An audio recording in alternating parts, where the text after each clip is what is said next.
గుర్తు పంచాయతీ ఎన్నికల్లో గెలిచిన మహబూబాబాద్ జిల్లాలోని నేతలను కేటీఆర్ సన్మానించనున్నారు. ఈ నెల 27న సర్పంచులు, ఉప సర్పంచులు, వార్డు సభ్యులను గౌరవించేందుకు భారీ ఏర్పాట్లు చేస్తున్నారు బీఆర్ఎస్ నేతలు.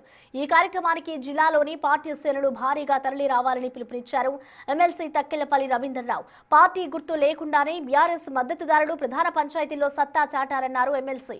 ఇది కార్యకర్తల్లో ధైర్యాన్ని నింపిందని తెలిపారు. కాంగ్రెస్ ప్రభుత్వం నిధుల లేమితో కాలయాపన చేస్తోందని, సింగిల్ విండో ఎన్నికల రద్దు నిర్ణయాన్ని తప్పుపట్టారు. ఖజానాలో నిధులు లేవంటూనే గ్రామానికి 10 లక్షల రూపాయలు ఇస్తామని సీఎం మాట్లాడుతున్నారని ఎద్దేవా చేశారు ఎమ్మెల్సీ. చాలా కథలు కాకి లెక్కలు చెప్తున్నారు.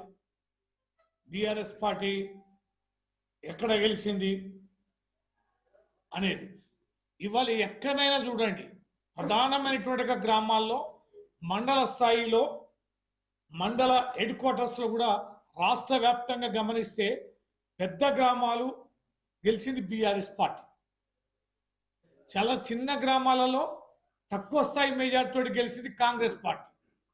పెద్ద గ్రామ పంచాయతీలు భారీ మెజార్టీతో గెలిచింది బీఆర్ఎస్ పార్టీ. అవన్నీ కూడా లెక్కలు తీస్తున్నాం. రేపు కేటీఆర్ గారు కూడా ఆ సందర్భంగా సందేశంలో చెప్తారు.